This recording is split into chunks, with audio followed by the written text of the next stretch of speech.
Hi, everyone. Welcome back to Closing the Gap, a social justice podcast. Before we dive in, we have something special to share. This episode is part of Podcasthon, a global charity event that unites podcasters from around the world to shine light on organizations that are doing incredible work. For our Podcasthon episode, we're proud to spotlight Youth Climate Collaborative. They are an organization doing incredible work to empower young people to fight for climate justice in so many different ways, both locally and globally. We're really excited for you to take a listen to this episode and be a part of this event with us.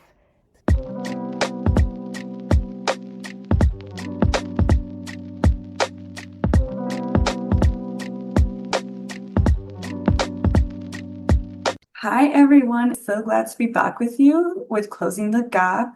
This is our last episode of season 2, and so it feels extra special for so many reasons. I know I say every episode is special because they are, but this one, as Adriana mentioned, we're part of Podcasthon. First time being this event, very great energy coming into this event, supporting charities worldwide, and we're ending season 2 with a great call to action that is being shared by our guest speaker today, Pooja Tilvawala, who is the founder and executive director of Youth Climate Collaborative.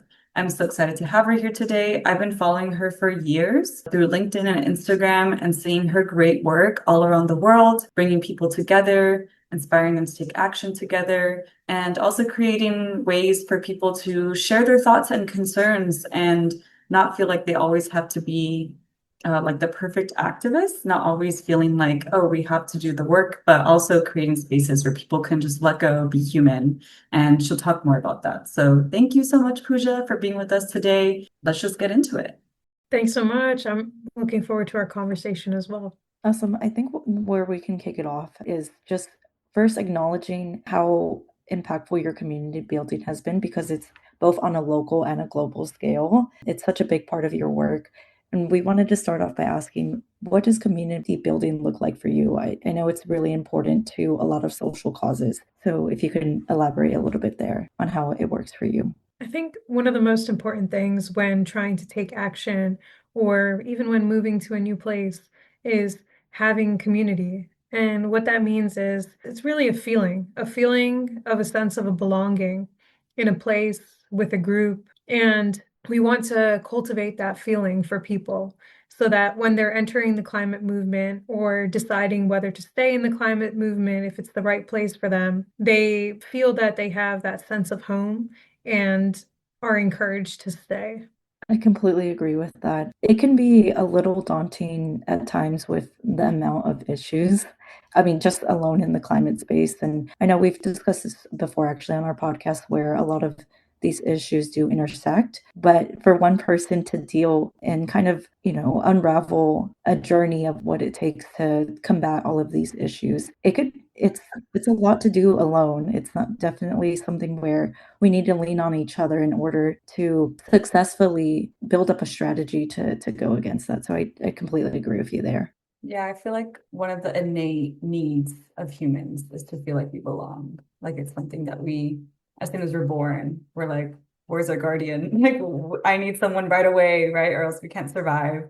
So it's a form of survival for sure, especially in a world where it feels like a lot of people aren't meant to survive. So it's all the more important, especially when addressing these issues. And it's equally important to have just like fun spaces where you can kind of turn off from work mode and just relax, enjoy making some arts and crafts or climate comedy, and really get the time to get to know different parts of each other's like personalities and connect in fun, enjoyable ways too, when things can seem overwhelming.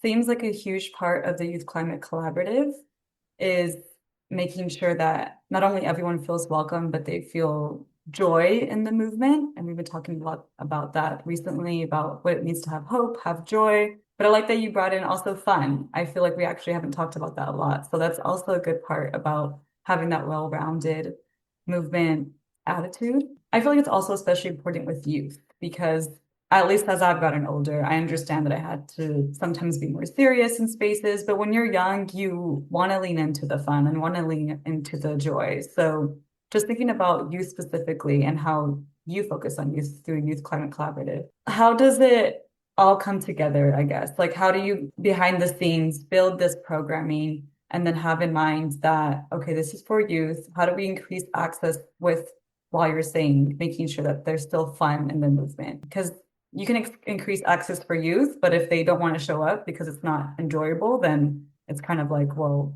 we got to rethink things, right? So how do you bring those two pieces together? Yeah, so I think the most important piece here is to really empower your community to lead. And what this looks like in practice is starting with listening circles, with surveys, really learning what it is that your community needs, what do they want, and helping to be that vehicle to bring the resources necessary or design programs and spaces necessary to address those needs. So, for example, when we launched about 5 years ago, through listening circles and surveys, the priority of young people was programs around mental health and learning how to cope with the pandemic at the time, and then also just access issues to participation in the global climate space or low employment rates, and really dealing with all the emotions that came with all of that, or how climate change was impacting their lives, their communities, and feeling kind of helpless in what they could do about it. And so after listening to them and understanding their needs, we then went to the drawing board, brought in some team members, and then developed a climate mental health program called Climate Courage, which we're running. And the other key part of it is, instead of us running all of the sessions or designing and running all of the events, we create like these pots of funding to first train the youth group on how to lead the event, share about examples of past events that we've hosted, or how to cultivate a safe and encouraging space. And then they share their ideas of what types of events and stuff they want to run, and then lead them with the resources we provide. And so we help, share resources, we help empower and encourage their leadership. And that way it's fun for them too. And they feel like now they have the chance to actually do something to help their communities, like by empowering them to help themselves and their communities instead of them coming to us for us to do something to help. And so in those ways, you also get the cool creativity that comes with learning from everybody else's ideas and working on things together. And yeah, that's been a fun part of our approach. I absolutely love that. Just within my own inner circles, I know I have a lot of friends that want to get involved, but one of the biggest kind of critiques is I want something more hands-on. Typically, like the easiest way to get involved is by donating. And yes, that's very impactful and very important, but sometimes people want to be able to lean in more. And the fact that your programs are focusing on being able to allow people to take those initiatives really, I think, makes a lot more long-lasting impact. So that's great that that's something that was really considered, and it sounds very thoughtful. And it only will increase more engagement. Again, like it's so easy to have like single touch points, but it's also, it sounds like it's done in waves to a point where it's kind of a continuous buildup where, again, like going to an event, it feels sometimes, at least to ones that I've been to before, where okay, like now what else do I do? So that's awesome. That's awesome that you've been able to craft that kind of a program. I do want to highlight for our non-youth listeners that while the organization is called Youth Climate Collaborative, and you do increase access for youth, and that's amazing. You also have this piece of intergenerational conversations and movement building. So also, what does that look like for you all? And why is it important? For me, it's important because I feel like we need to learn from our elders, but I know there are so many other reasons why we need to make sure that across generations, we are building knowledge and capacity. It's vital. So it's not just about preparing future generations to lead.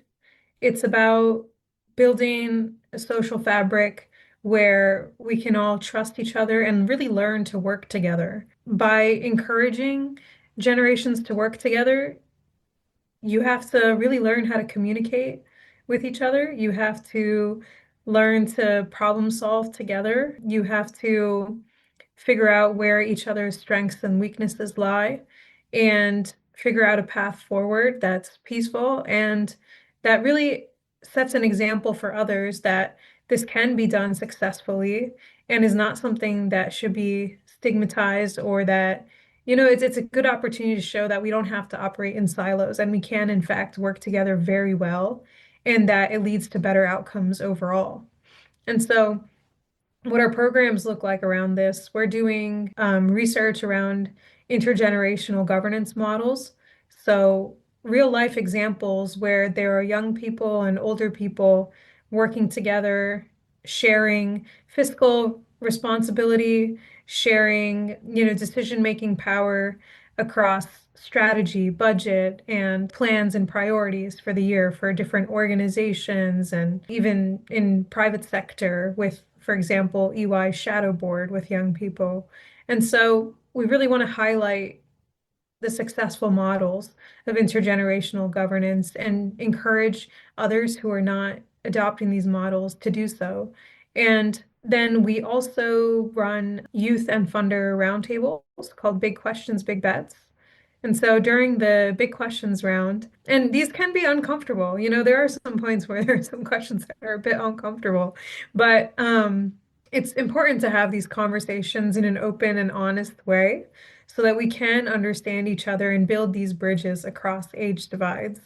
And what the big questions round is about is asking each other questions to understand one another's priorities and decision-making processes and like opportunities for collaboration. And then for the big bets, it's about understanding where each group is spending their time, energy, and resources to really learn where is the alignment, where are their gaps, and how do we together to kind of close these gaps and get and become more aligned and on the same page. So I think people across generations, they do often have, they share goals. And it's about identifying those shared goals and figuring out a path forward together to, strengthen that social fabric.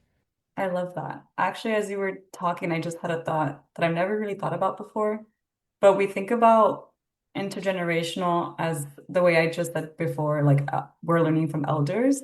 But as you were talking, I thought, oh, well, you're right. You're also giving opportunities to older generations for them to learn and get involved. Like it's not just a top down, oh, because they're older, they're automatically more experts. Like everyone here is learning and you're providing that space to, like you said, break down that barrier, that divide.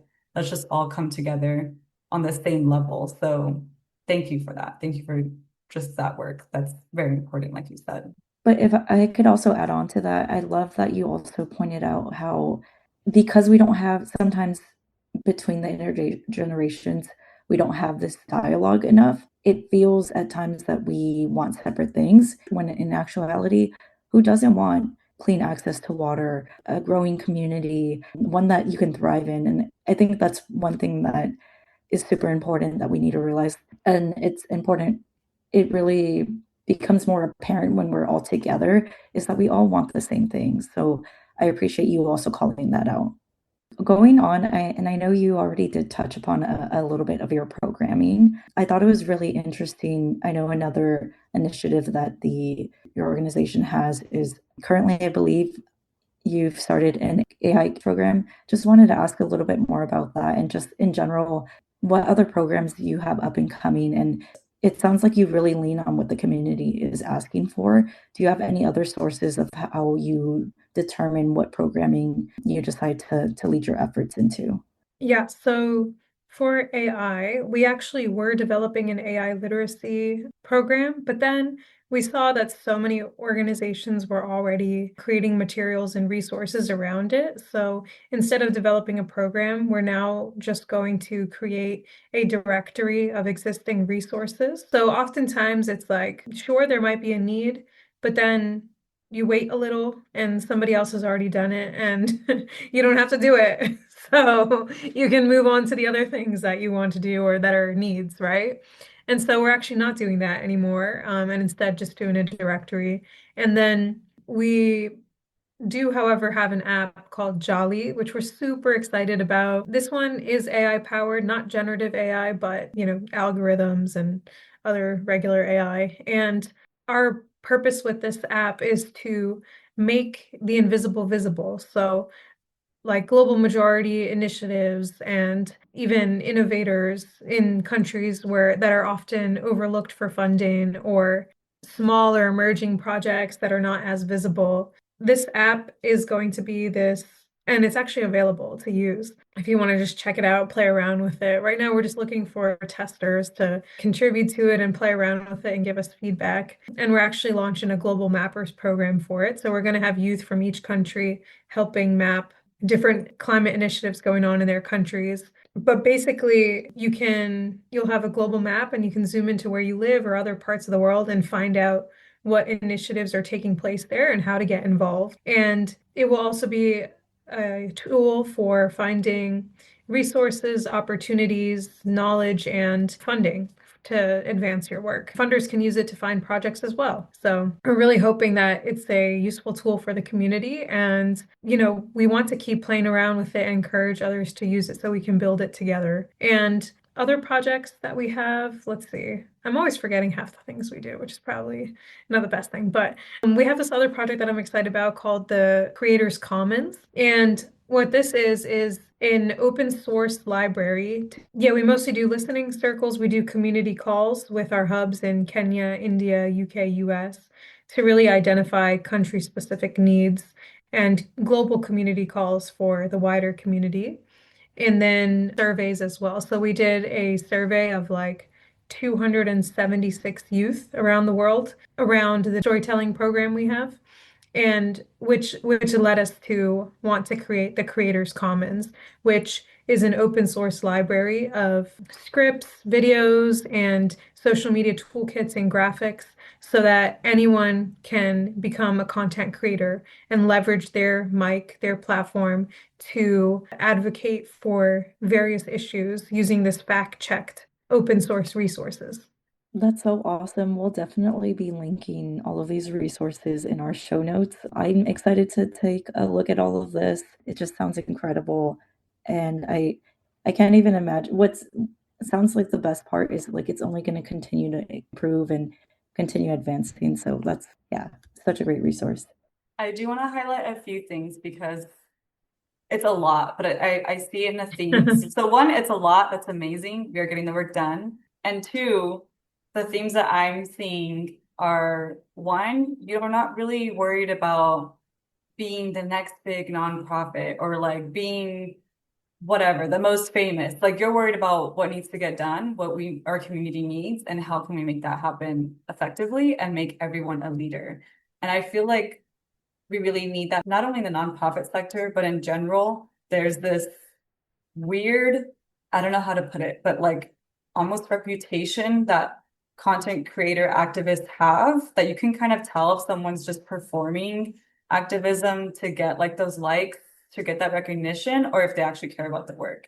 And I feel like something that you as a person, from what I've been seeing the last few years, and as Youth Climate Collaborative as an organization, you're not worried about like, will we get recognized? You're getting recognized because you're doing amazing work, but you're not worried about that. I think it's very authentic and genuine that you're more worried about, we need to make moves, we need to change society. And you're doing that in big spaces and in small spaces because we realize that all of those matter, like from the United Nations to one small community somewhere that may just need that one leader to get these resources and then share it amongst themselves and make something happen in that small town. So I really want to highlight that because I feel like people, one, everywhere can just jump into that. They can jump into these resources, like you're saying, and become their own leaders. And they can also just join you and see that just being part of something like this that is very genuine and authentic and transparent and honest, it can feel more empowering than being in something that is more performative and is just trying to get recognition, because sometimes those things may make it on the big stage, but will they pass those policies that we need? Will they actually make that change that we need? Maybe not. So I just want to congratulate you all for like the values that you all hold. Oh, thank you so much. And I do want to say, like, sometimes it's hard, right, to be a young leader navigating this space. And I try to also give grace to those who are still finding their way and, maybe a little bit caught up in that world of comparison and follows and likes. It's hard sometimes. I try to as best as I can. Of course, there's going to be moments where I fall into the comparison bubble, but I really try to remind myself like, okay, just like, reel it in. What do you need to focus on? What's in front of you? And what's a need of the community? How do you get there? And how do you lean on your team to do it, right? I'm so grateful for my team as well. And it's sometimes hard to focus and to remind yourself that, if you keep doing the work and do it in a genuine, authentic way, that you'll be able to figure out your path, right? You need to develop that trust in yourself as a leader as well, and trust in your community that you'll be able to figure it out together. And it's hard to do that, hard to lean into that because it's leaning into uncertainty. But I don't know, keeps me hopeful, I guess, keeps me on my toes as well. Yes, thank you for that. That's also a good point. Not only do you want to build community, but you need to have your own community, like you said, with your own team to be able to know what that looks like, maybe on a smaller scale at first, and then you can build more community later. So yeah, it's just great to see that not only the things that you're putting out are helping others, but maybe they're helping yourself too, because if you have programming on mental health, it's also a good reminder that we need to protect our own mental health if we want to be advocating for that. Yeah. So all of these things are definitely mutual and they go both ways. Well, I've loved learning so much about just what you all do, how it comes from your perspective as well. I think the final thoughts I have for our listeners are, we've kind of already been touching on it, that this is something they can tap into and they can learn from and they can try to mimic in their own community. But if you had any last pieces of advice for our listeners, how they can do that either by joining you, if there's any call outs, calls to actions that you want to share, that's obviously welcome as well.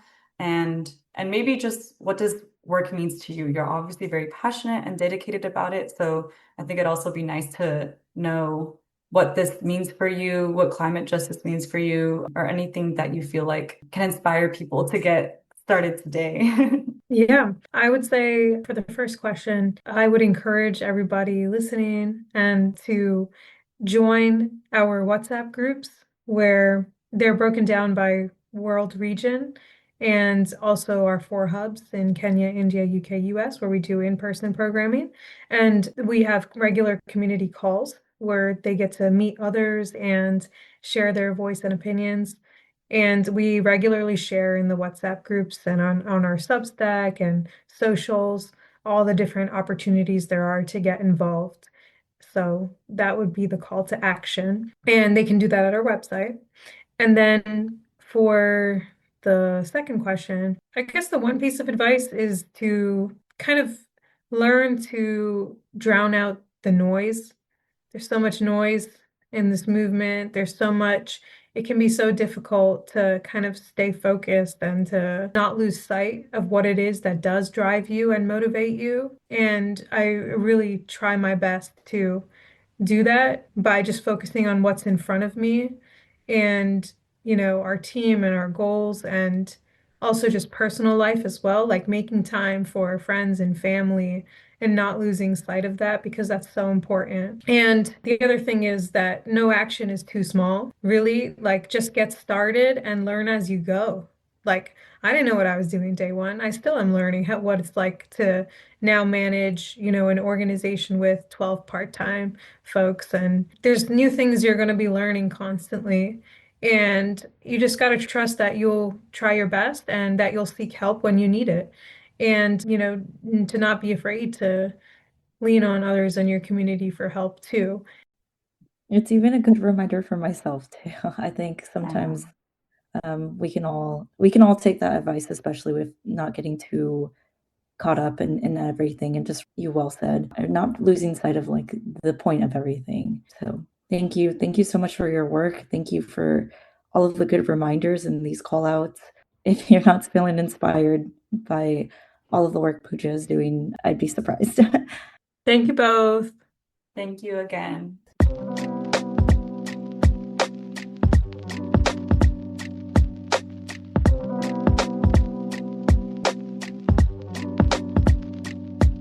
And that is the last episode of this season. That officially marks the end of season 2. We cannot believe that is the end. It hasn't felt like it has been that long. We realized when recording this episode and editing it that our first episode was released 4 years ago in February of 2022. I cannot believe it has been 4 years. It does not feel like that long. And we have accomplished so much together. If you have been here since the very beginning, first of all, I really want to thank you for being with us, for learning alongside us, for growing, healing, and taking action with us. We are in this all together. So thank you again. If you haven't been here that long, still thank you. This is a journey that we are all coming in at different points of our lives, and it doesn't matter what point in your life you are in, as long as you're here with us. We are so grateful to have you. We plan to have a season 3. We don't know when necessarily. First, we're going to take some time off to really reflect on what has worked the last few seasons and how to make this resource better for you all.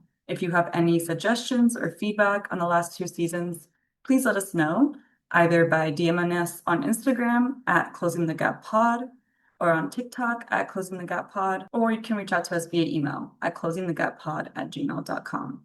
And you can also follow us on all those platforms if you'd like to stay updated on when we will start season 3. Thank you again.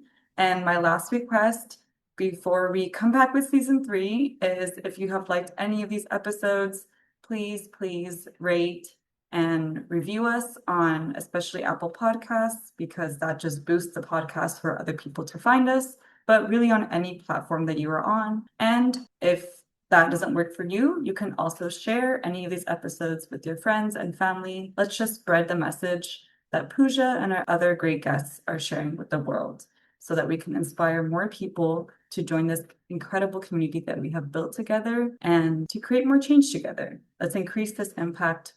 Just because the season is over doesn't mean our impact is over. Thanks all again, and sending lots of hugs wherever you are in the world.